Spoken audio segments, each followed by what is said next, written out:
Albert Einstein once said that all religions, arts, and sciences are branches of the same tree. As today's technology and global risks race ahead of our understanding and stretch the boundaries of humanity, we face unprecedented ethical conundrums.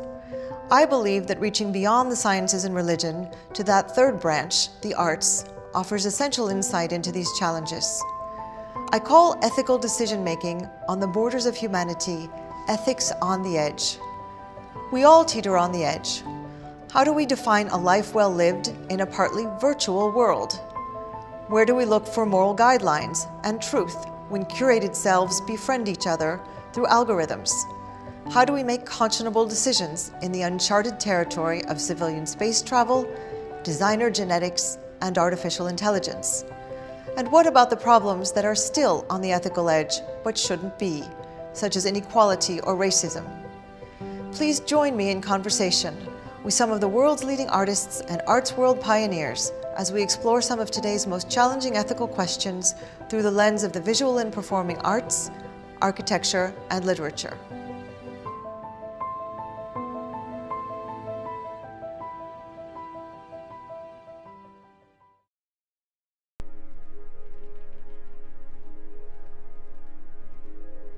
Jin Xing, thank you so much for having me. It is really an honor to be here, and it's a particular treat to be in your dance studio in Shanghai. It's pleasure's mine, pleasure's mine. I'm wondering if we can start with just an overview of your incredible journey, because many watching this won't necessarily understand the context for your story, even if they've read about it.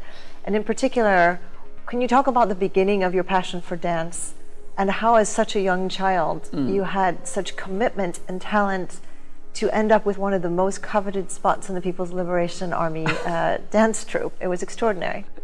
Okay, start with very young age. I don't know, I think as a young age, I have no idea about a dance or different performance form, music and the traditional theater, everything. I always fascinated about the stage. The stage. I often tell people, I said, I choose to be standing on stage, but the dance choose me. I become a dancer. So I always fascinated to see the stage and all the curtains going open and all the lights on you, whatever you're singing, dancing, crying, whatever, do something on stage. And people, the concentration, that's make me feel very good and important and feel very, wow, I like the tension. I think for the young kids, I didn't know that. Then dancing come up, choose me become a dancer. That time I have no idea. If that time maybe picking opera or music choose me, maybe I become opera singer or musicians, I don't know, but dance come up. So I become a dancer. And where did the self-confidence come from so young to pursue the opportunity to join the military dance troupe? And then just to continue on after that, that takes an extraordinary amount of self-confidence. That time I think, if you're talking about today, we'll use very popular words, everybody chasing their dreams. Okay. That time I said, okay, I want to be on stage. I very clear I want to be, but I did not behind it, get on the stage, how much sacrifice you have to, to give. I have no idea. Then I was very determined to talk to my parents. I said, that's what I want. Of course, my parents gave me very hard deal. 9 years old, I wrote 2 letters. 1 letter to my parents. It's completely my personal choices. Even I'm regretted one day. I'm not blaming on my parents. So they have no responsibility. Exactly. My mother write down to this. And 1 letter I write down to the military dance company. I said, take me. If you don't take me, you'll be regretted. Wow. I don't know. I just say that. Of course, then my mom said, okay, go ahead. Actually, after 3 years in the military dance training, I was regretted. I was, oh, such a hard life. I said, I want to give up. That time I'm only 12, 13 years old. I come back home, talk to my mom. I said, can I come back? I want to go back to school. My mom said, no. You make your choices, you stick to it. If you're like this, you will make anything in your life. It's too easy. Make choices. If too hard to give up, no. Stick to it. This life, you belong to stage and dance. Then it's okay. Then I come back. So she was right. I think she was the first, my role model still is. She's really, clear. If you stick with your decision and take responsibilities. So we'll get into in a minute some of the more ethical decisions that individuals have to make today and that society has to make today. Yeah. But in particular, young people, really, they're so used to, the apps, the instant gratification, the instant photographs, etc. Do you think that there's a difference today in the ethos of young people in terms of their willingness to make a commitment and continue working through the hard times? I think that this modern time, these young kids, because they have too much overloading the information floating around, and they have so many choices. Sometimes I have too many choices that I have no choice. Because this thing, I can do this, I can do this. Everything is an opportunity, but you don't see which opportunity fits to you. That's unclearness for the young people. They are very active. They are every minute, every second they are brainstorming. They could be somebody. But they forget, if you choose one, stick to it, work on it. That's the young people what are missing today. So easy to switch, like on the fingertips. And that's why I think that's a give and take opportunities. So that's, I think, a whole world, particularly, I can see the Chinese kids, everybody, how I can put this word, you can have a dream, but don't become a dreamer. Right. I have full of dream fantasy, but I'm working on chasing my dream, but I'm not that kind of daydreamer. Oh my God, I do this. No, never happened like that. So that's a big difference. So even as a teenager, I read that you managed to get yourself to New York with a scholarship. And so tell me a little bit about the different places that you've lived and what you learned from that, generally and in terms of ethos, in terms of the cultures. What struck you most in these different areas? Actually, before the 17th, I have no idea my life can get a contact with the Western world. I was military educated, military dancing. Your job, how your life, even you are 12, 13 years old, the government already planning for your life until 50 years old. You can see, okay, that's my road. I go there if I don't make any mistake. So always my fantasy, one day I want to speak fluent English and dancing all over the world with have my own dance company and maybe outside of China one day. That's all a fantasy. It's a 15 years old military dancer sitting in the military compound looking for the sky, counting the stars. Then, oh my God, will it happen? Okay. Even never happened, still beautiful dream and fantasy, maybe next life I could happen. And to be clear, military was really military. It was not just dance, it was weapons, it was military training. 9 years old, I have a military uniform. I start receiving military salary. My job is a dancer, training as a dancer, but all the discipline, everything is military. Even once a year, I have to go to real military, got to receive 2 months training. That's why 10 years old, I know how to use all the machine guns. I know how to put the bomb under the bridge. You are training as a soldier because your job is when the war starts, you go to front, cheering up the soldier fighting for the country, and you join the war. So New York and Europe and these other places and your own dance troupe seemed a bit far off. That's completely fantastic. Never think about it. Then one day, after when I was 17, I received the national dance competition. Was the best male dancer of the country.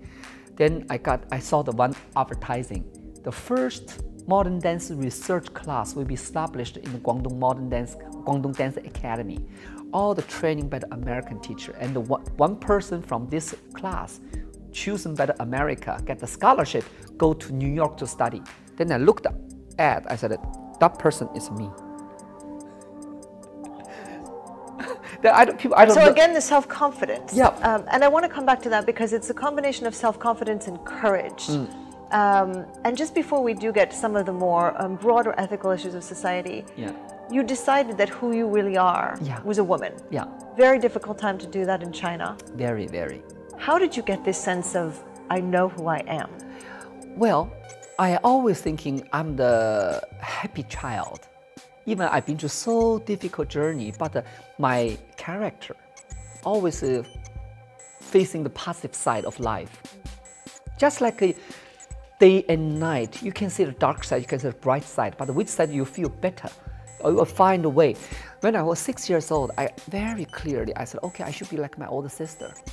But I know, I born as a boy. Then I said, okay, maybe that means something to me, but I don't know. Maybe I'm not completely agree with that, but I have take it. So that's I'm start fantasy. Maybe one day I become a pretty woman. I have my own family. I love fantasizing. I love fairy tales. But you make your fairy tales come true. Yeah. There's a lot of grit and a lot of hard work between your first understanding that you have a dream or a fantasy, as you put it, and actually realizing it. Yeah, realizing it. Then somehow I tell the young people, I said, I keep fantasizing. Even I'm not this year, I'm 50 years old, I'm still fantasizing. I keep sending the message to the air, to the sky. Then after that, I work on it, concentrating on what I'm doing, seriously take my job. So after everything, then become a teenager. That time I kind of self-adult. I said about my sexuality. Am I woman? No, you're still man.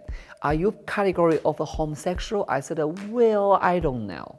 Then I was doubting. I said, okay, drop out doubting. Concentrate on your job as a dancer. That time I very clear. In China, homosexual, transgender, my God, don't even think about it. Only thing you can do is do your best in this dance field, in the art field. You'll be the top of that. Then people maybe pay attention to your artistic achievement. Let's carry your personal life. I was wrong. I was thinking that, but it's completely wrong. It was wrong. Then, okay, then I put all my attention to my dancing training. I become top of the China. Then, okay, I got a chance, get the scholarship, went to New York. After I went to New York, I said, okay, let's discover the world I was fantasizing, discover the new world, and reconstruct myself who I am. And from 19 years old until 28, take me 9 years old. 9 years, take me 9 years, every day thinking myself who I am. Of course, I'm not just wondering, but same time I'm working hard, discover the world, North America, Europe, and everything. Then I said, okay, then at the end of the day, I find myself, get back myself.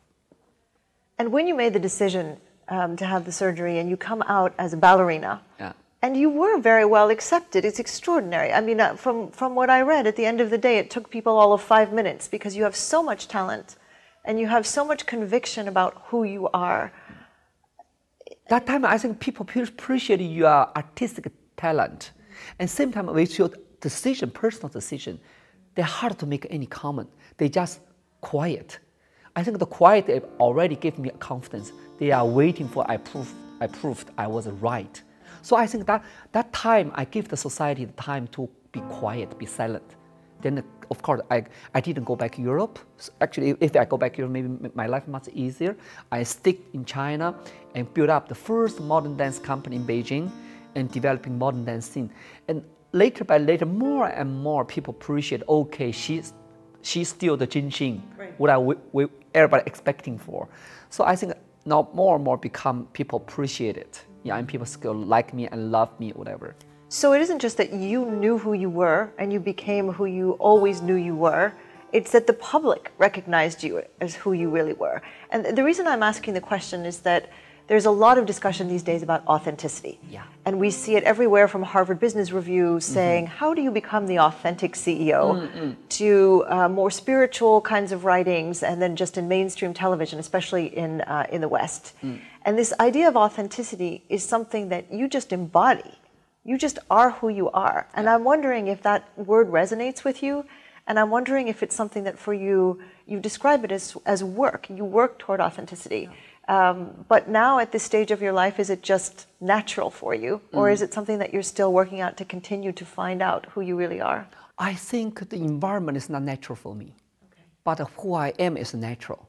The idea, the attitude turning to life, the energy, very authentic, very Jin Xing. And just like 5 years ago, I published one book. The title said, I don't want to change the world, but I don't want the world to change me either. We make deal.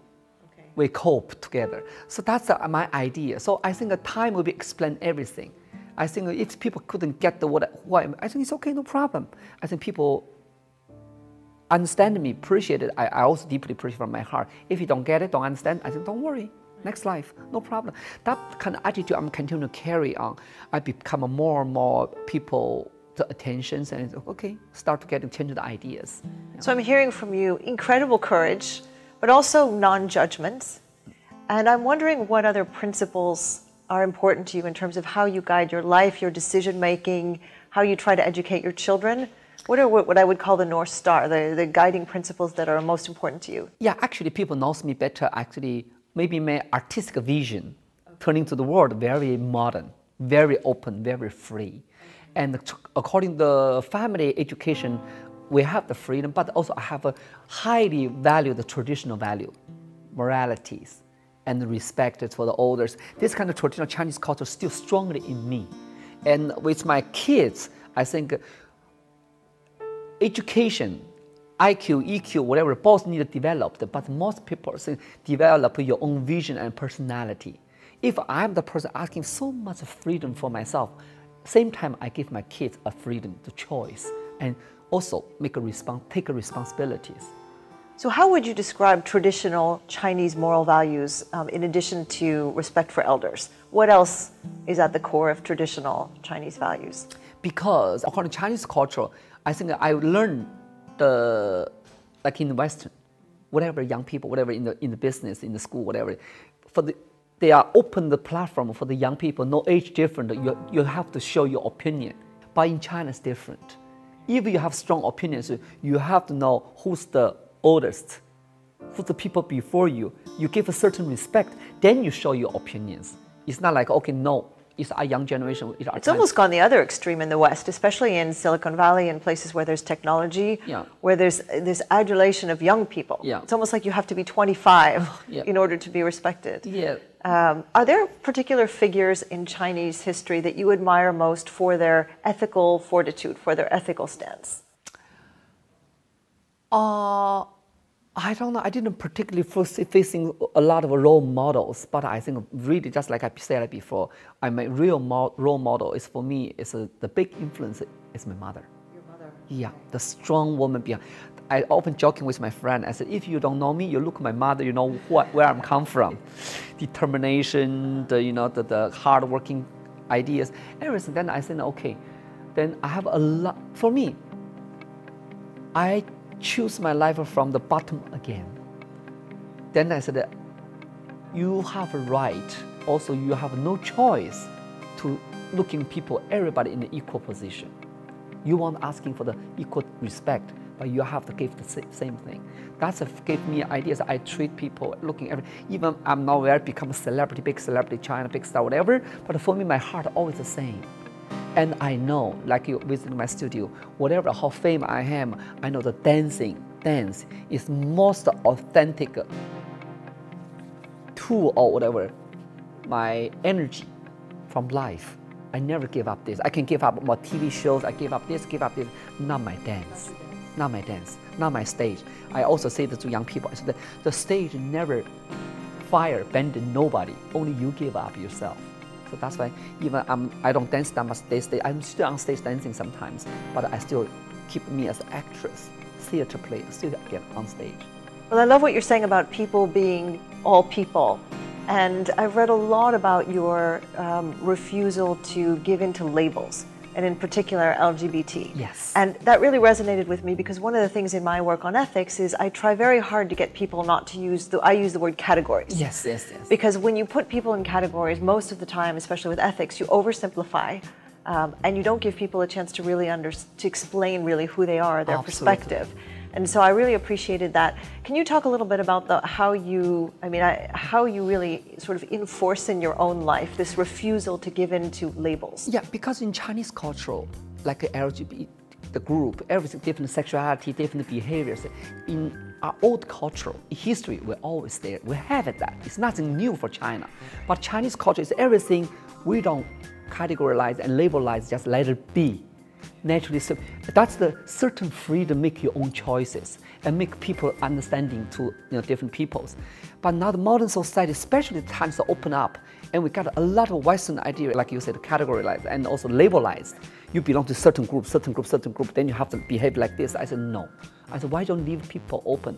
That's why myself, people say, why don't you do much more? You should do much more work for the homosexuals group. And I said, no. I said, I just be myself. I'm hardworking, standing there already mean a lot.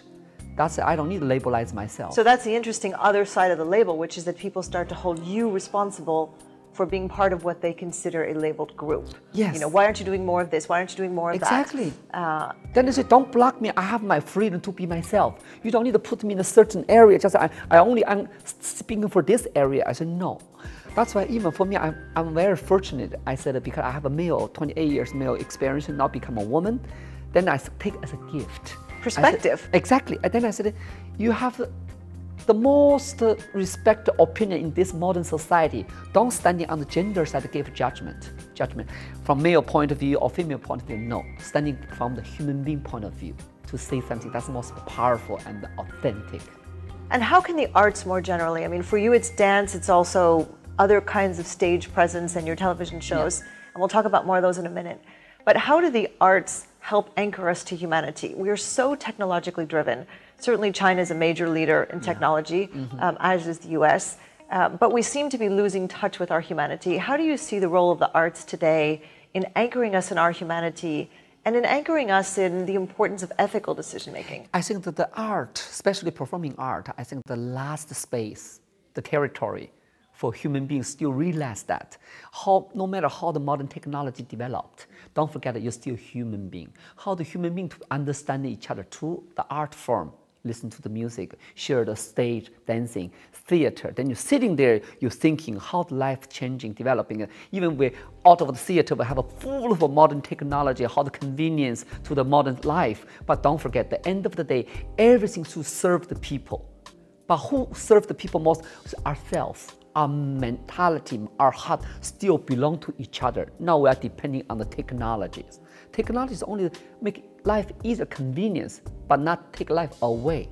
I think that's a completely wrong idea. That's why I think why the art form is so important. Some people get the idea from the fine art, whatever. I think this is the last territory people should be respect looking at. That's in China, I'm a highly, even I can tell you the truth. People may be laughing at me. I never do the internet shopping.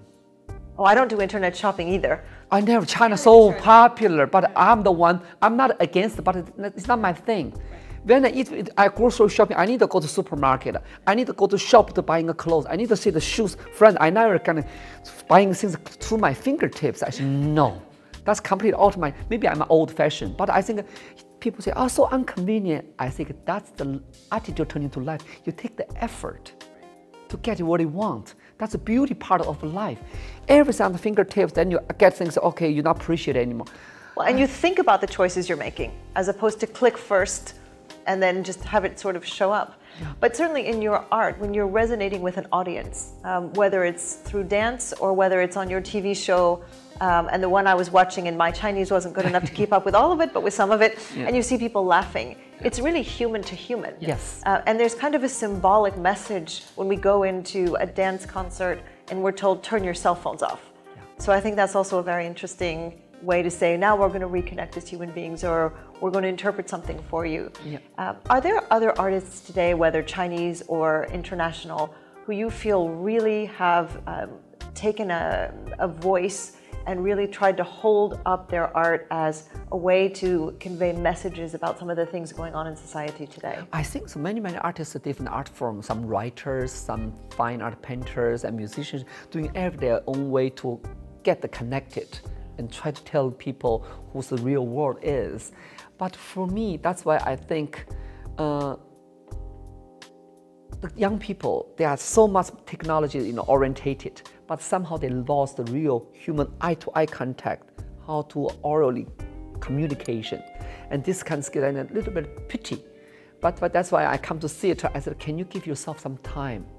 Let your mind be free. That's why I said, take my dance back with your ear, with your eyes, not with your mobile phone. I think that doesn't mean anything. If you see one dancing, one movement touch your heart, that's why I was dancing for 30 years. It's not just capture. This is not like a tourism spot. It's a theater. Now remember the moment when we saw Jin Xing do a particular thing. Exactly. Or, Then for the talk show, when I talk to the people, I think that's why I feel really deeply appreciated. No matter how the modern technology developed, people still want to hear the human voice of the real voice. Real thinking. And they do want to see your guests come out and talk about their real lives. Exactly. And all the celebrity I'm interviewing, before all the talk interview, they have some, okay, whatever, previous in the discussion, come to my talk show, all the stars, we just sitting there, start right away. Right. Then it's, oh my, this is so authentic, so true. I think that's why people like my shows. Then I get the energy from the audience, from the eye to eye. I feel that real communications. And actually the physical space, at least from what I was able to see in watching the shows, the physical space is quite small. Yeah. So your audience is actually quite close to you. Yes. And I would imagine could see your facial expressions, Exactly. could see your guests' facial All the expressions. details, yes. Yeah, so it's really an experience for them. It must be quite difficult to get tickets. And it's very lively because according to the broadcasting time, for example, we're broadcasting for 30 minutes, but I need an interview for 1 hour, 20 minutes for the materials. But so much interesting conversation, hilarious, everything, and those sensitive issues I cannot broadcasting. But still, that's real life. That's why one day, if you ask me my dream, my target, whatever, I said, if one day in China I can open the talk show on live on Saturday, not a pre-recording, that'd be big hit in China. Oh, that would be fantastic. I know, I'm looking for that one day if it happening. Yeah. Now, are you trying to make social commentary of any kind with your talk show, or are you trying to provide a forum for others to make social commentary, or is it more personal discussion, sort of you to another guest? I think the more powerful thing is everybody standing your individual opinion angle to speak out. I don't want to put myself to become opinion leaders. No, I never mind. I always think I just want to be myself. If the naturally spread out the energy, the opinion, it's not my, I want the like that, just naturally be there like this. That's why I think for me, just like it word, be the authentic person is very important for me. Even my talk show keep very intimate between two people, that's enough.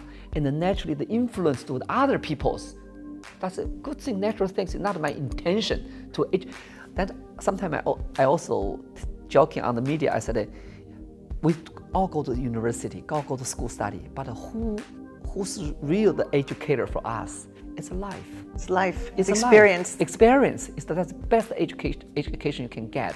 And even I talk to my children, you can read a lot of books, but don't stick to the book and don't 100% believe in the book. Even the book written by the people.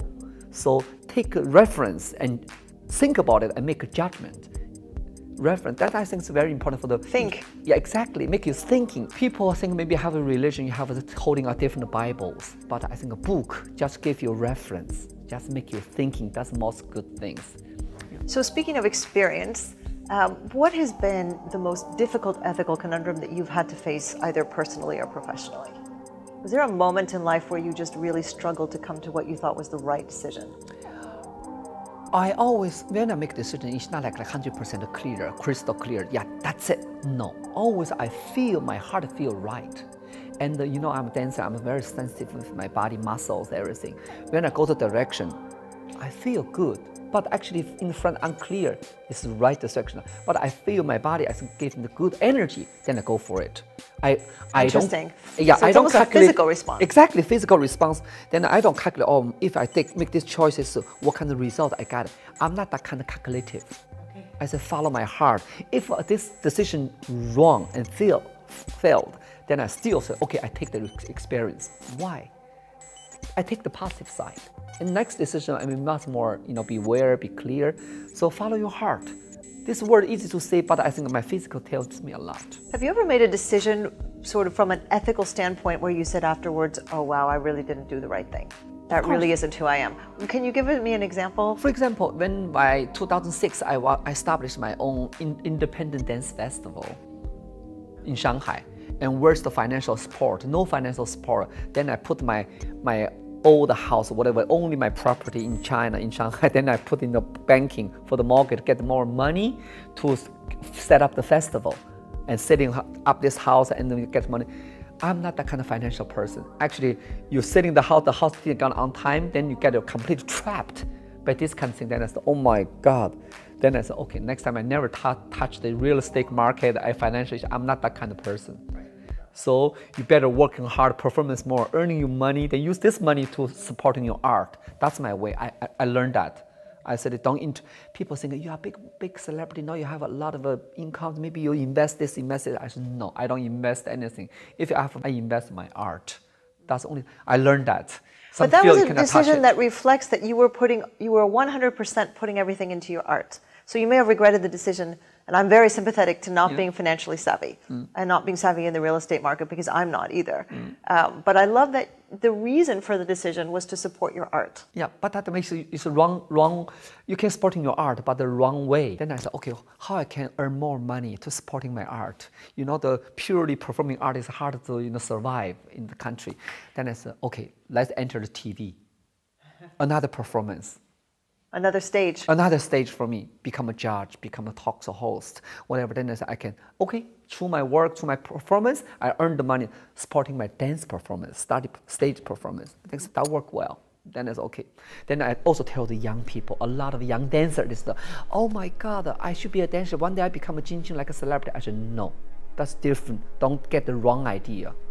We are definitely in a celebrity-focused culture. Yeah. And there's a very big difference between saying, I want to be a great painter, or a great dancer, or a great financier for that matter, and saying, I want to be a celebrity. There's a lot of emphasis on being famous. Is that true in China as well? China, in a horrible period of time, we've become a star factory. Star factory, I love that term. They're selling the idea for young people. You want to be famous, rich, become a star, quickly become a star.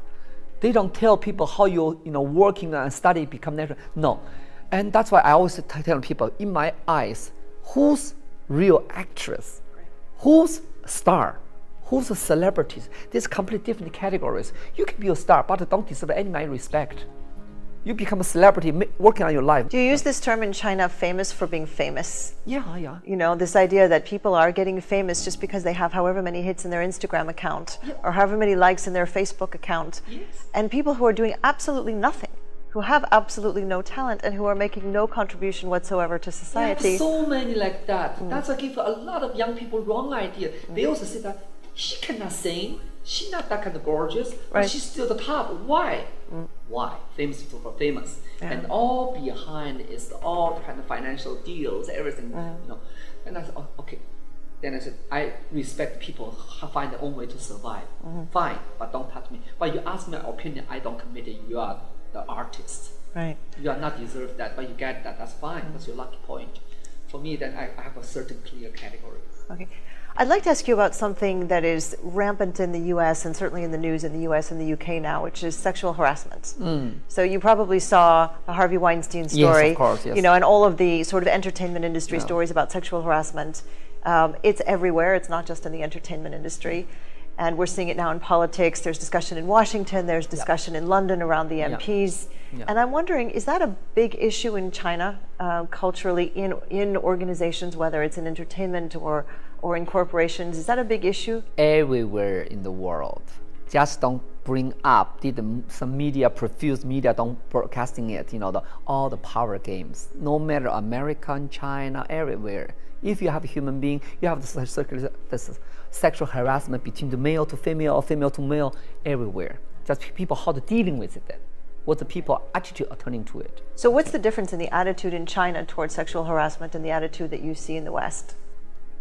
I think the women still got a lot of pressures because of the media, everything stuff still. That's why this reason I'm playing this drama by this August Strindberg, the father. So much male domestic, you know, dominated the society. I think China still like that.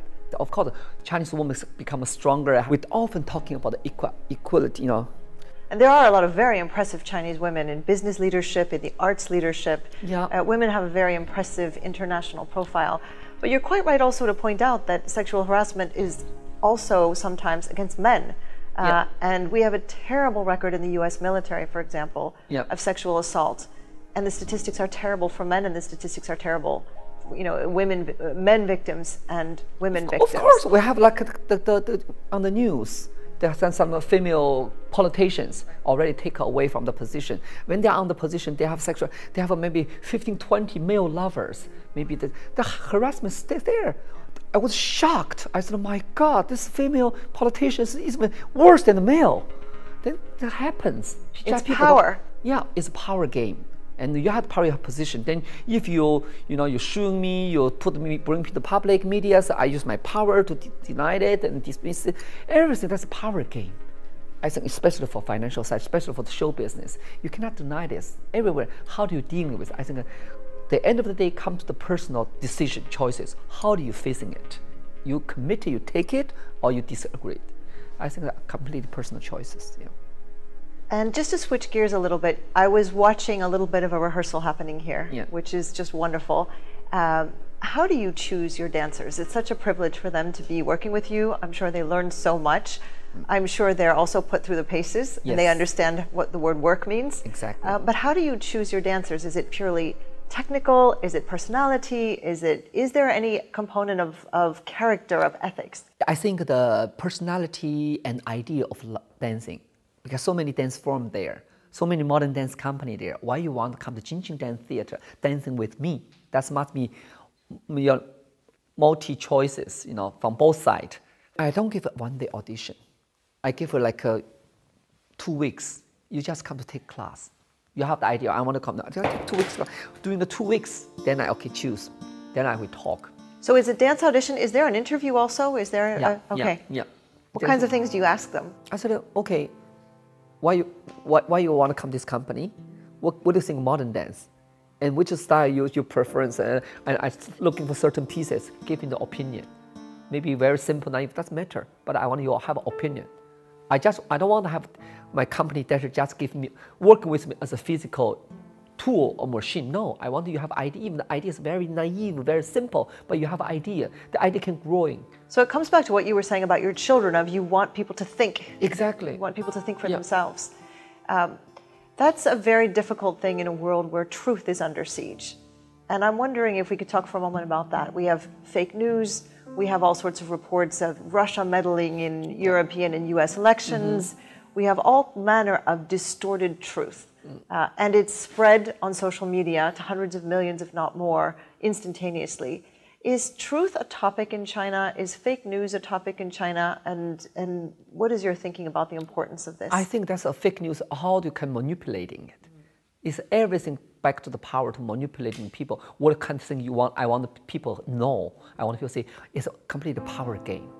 And that's why I think I cannot deal with that big giant power games, but I can at least educating my kids, influence my dancers or my employees. I said, think about it. If this thing is so easy, I think everything in this world, nothing sort of must be black and white. Like you facing an art piece. Don't think this is wrong or this is right. You can only say, I like this, I don't like this. That's why when whatever news coming up, then say, oh my God, give a second thought. Don't immediately give your opinions.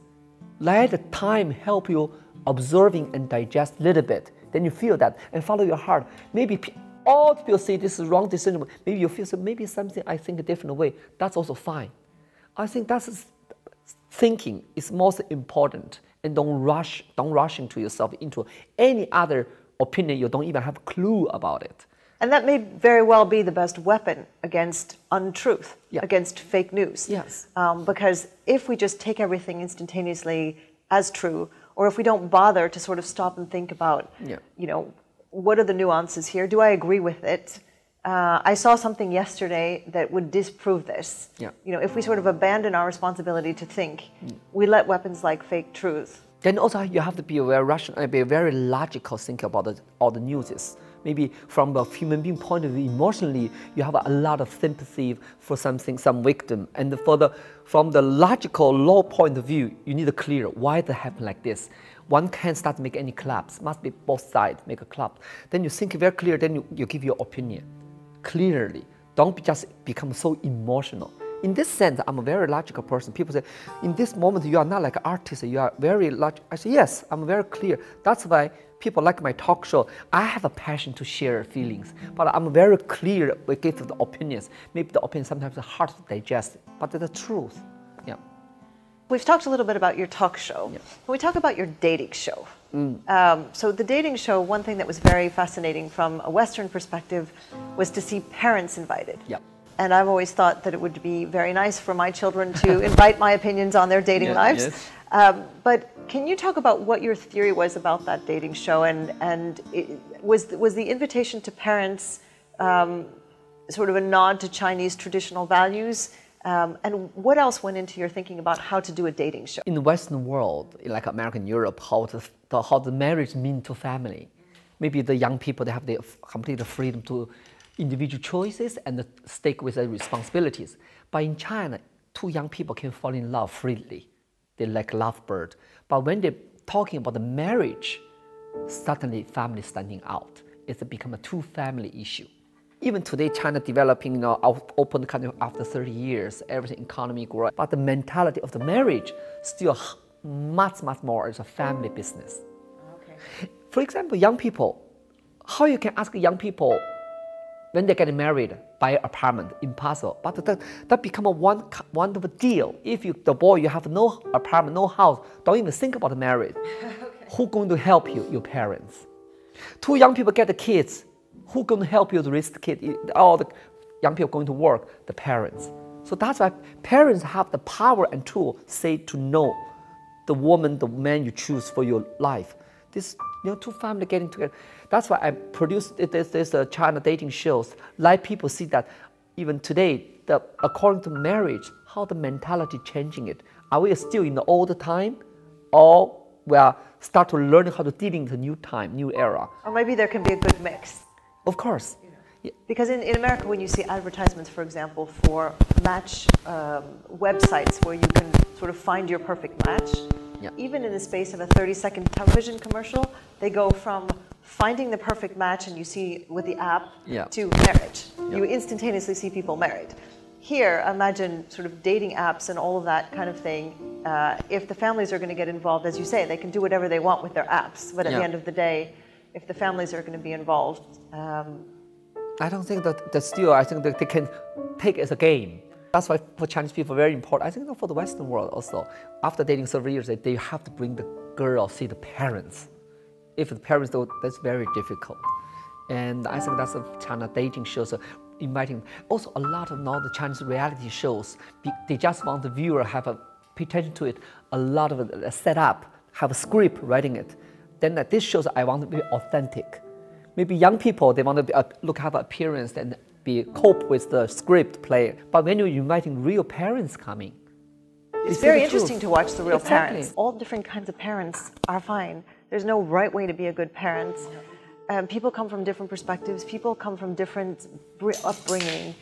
And it's kind of a way of saying, different choices for different people. It's kind of mixing the modern and the traditional. And some of the family, the parents are super well educated. Yeah. But according to marriage, they give most the opinion they're choosing. This, my goodness, I think like some parents, they're professor in the university and blah blah everything. Then ask what kind of daughter-in-law you're looking for. They say, I don't want she, smart, just pretty, okay, and have 5 babies. If she's great. Oh my goodness. I said, are you just looking for the birth machine or whatever? Yeah. It's shocking sometimes. Yeah. It's not something what kind of education they get. But one of the things that struck me on your dating show from Western eyes, but somebody who's trying to understand the Chinese, yes. was that the parents were acting and reacting from a very authentic place. And they were very different. And I actually interpreted as a platform to showcase that different types of parents are all good, that these are difficult decisions for everybody. Yeah. But what most shocked you in doing that show in terms of reaction of parents or even reaction of the participants? We often say that, the parents know they are choosing best. I have the young people say, I have confidence, I know my father, I know my mother, no problem. I say, don't be so naive. Certain things you know, but according to marriage, no. That's why for the parents discover, oh my God, my son or my daughter have such a taste about their future partner.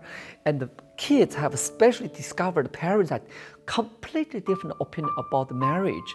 That's also have more, better mutual understanding through this platform.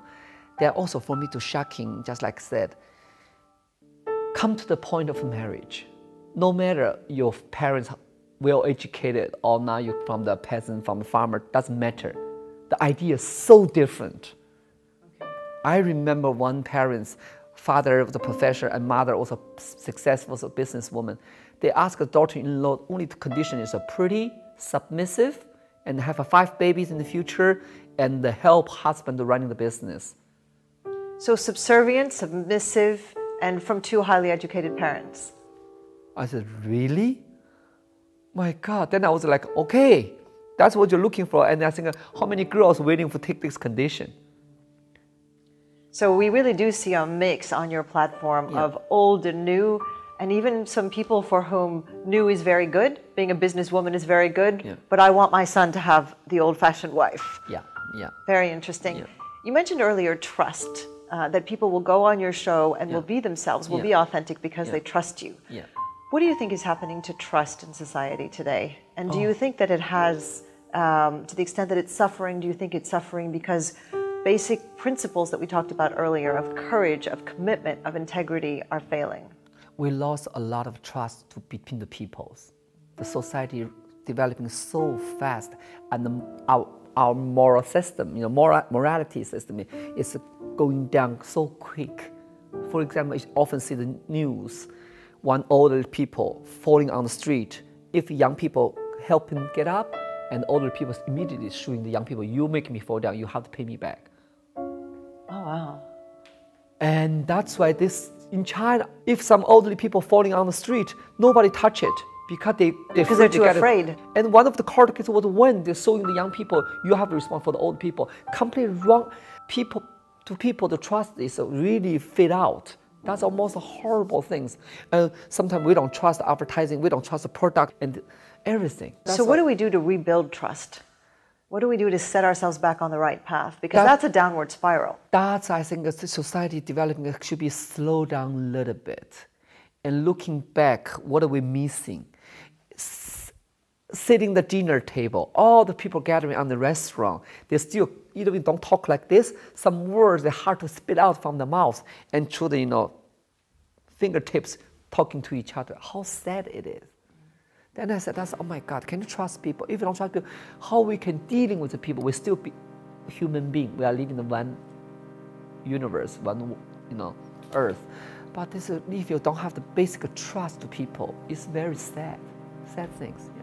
And is this trust going to be rebuilt through individuals stopping the fingertip communication, or is it going to be rebuilt through institutions of some sort, whether it's governmental institutions or schools or? Yeah, both sides. And also for the promotion and propaganda things, how to telling people the value. The person to person, man to man to touch, that the communication is much more important than just sending a message. I think this is very important to reestablish that and really build up that the people trust each other, trust the society. And society are counting on the people. This is, for the mutual side. It's very scary because it means that it paralyzes people. Exactly. People don't want to do anything. Exactly. If the society becomes such a this to be so alert, and that's sad about the development. Always on the defense. Yeah. And people looking each other. First, they all think they not have that kind of curiosity to know the new people, stranger. They always protect. Defense. That's a very important point about curiosity. It's because we've seemed to have exchanged curiosity for fear. And fear is a very dangerous place. And I wonder how much there isn't a link between the fake news and all of this fear that other things are fake, that we can't trust. We certainly have seen with the fake news kind of the demise of expertise. And we'll say that climate change isn't real. We'll say that experts don't know what they're talking about. And so when you mention doctors, we don't even trust doctors who are credentialed, who have experience. Everything, the missing trust and everything, as a fake news, everything. One thing is the trigger, because money. Money. Everything's money driven. Money and power. Exactly. Everything's money and power driven. People make fake news, a fake product. That's destroy the trust of the society. That's everything. Money is the most dangerous thing. So just a couple more questions, if I may. On this question of technology, whether it's used for online shopping, whether it's used at the dinner table, whether it's used to generate fake news, to what extent do you think that the big companies, and I don't just mean Chinese companies, but big companies have a responsibility to make sure that they do more to assure that their platforms are not misused? Whether it's for online bullying, whether it's for fake news. Do you think the companies are standing up as much as they should, and do you think that we need to expect more from technology companies? Of course, they should do much more. I think don't just develop in competing with how fast we develop in the technologies and how much responsible same time you share with the society. Take the responsibilities. I think Chinese have one word, I don't know how to translate in English. 出来混总要还的. When you come out, something one day you have to pay back. It's not easy. You think you develop things, but when you pay back to the individual family, maybe one day your grandchildren to get hit by the missing responsibility for the society. Very much of sensitive issues for all over the world. And I think the young people have to learn. We take modern technology, the great part of the convenience, but you have to learn to keep everything certain distance. Distance creates beauty about it. From the human being's relationship, human being with the technologies, everything needs to keep the good distance. Yeah. There are a lot of things about what you said that I think are very important, and they all come back to the importance of looking at individuals as human beings. Yeah. One is, if you're running a big technology company, think about when you see, online sex trafficking, online bullying, all sorts of fraud, etc. Yeah. Think about what would happen if it was one of your employees or one of your family members who is a victim. So bring it back to the individual person. Yeah. But the other thing that I think I hear you saying is that as we use these technologies, we as individuals need to take responsibility above and beyond the law as individuals, but also the companies. Of course. They're taking a lot, they're earning a lot of profit, yes. They're getting a lot of celebrity, yes. And the law is never going to catch up with the technology. And this is something that I've spoken a lot about. So they need to proactively step up and not say, oh, well, it's not illegal. Yes, absolutely. I think the institution and the system have to give a clear idea. We give you space of developing it, but same time how the percentage you can divide it, but you take this full responsibility, the influence, the idea, the direction you're guiding to people, driven to people, follow the steps, everything to take responsibilities. And that's why come back to individual thinking and say, you are part of the society and you have to pay back the respect and respond for the society. I think that's the healthy circulation. Absolutely. And to your comment about distance, it's so important, and I think we all forget it. We forget it as parents, we forget it as educators. Yeah. But I've often said to people, for example, in a university, if you can't do it in a room, face-to-face with someone, you can't do it online. Exactly. So about online bullying. But I think sometimes the distance really gives people the idea that they're somehow protected, that they can do this thing out there, and it isn't really, they're not bad people because it's kind of being done on this machine. And you can see the fake news or the horrible news spread out through the internet, through the world, whatever, everything. This is all the human being weak point. Everybody try to find the lucky part of themselves to spilling out the transformer, sharing the horrible news. Then say, oh, I'm the lucky one. Or sometimes the truth, you need to let people know that was horrible things happening to the human world. But sometimes just like a bullying, people just let people, how I can say, the wrong energy, the bad energy. And it fuels itself. Exactly. It becomes contagious. Exactly. Then I say, I don't mean, okay, sometimes you just cover it up. No. But how you looking at the things, you know that you be aware that you don't need sharing the wonderful news about bad. I think, no, that's completely wrong ideas. Yeah. But we lose control. Yeah. I think once somebody sends these bad stories in motion or this fake news in motion, it takes on a life of its own. Yeah. It gets spread and respread and modified. Exactly. But on the good side, I've looked at this Chinese app Meitu, which is quite interesting, where you basically, a few swipes, you can take away a few wrinkles, you can take away a few pounds, and then you go send that on to, your dating site or to your social media page. What do you think about this idea that we feel an increasing need to put out a positive, to what this term curate ourselves? So we're saying, oh, look at my life. I've been on a beach this last week, and I almost have celebrity status like, X person, and look at my skin is perfect. And what do you think about the idea that we have to curate and only put out some either an artificial self or just the part of ourselves that we want people to see? I think I take it as self-entertainment. Okay. To make yourself happier.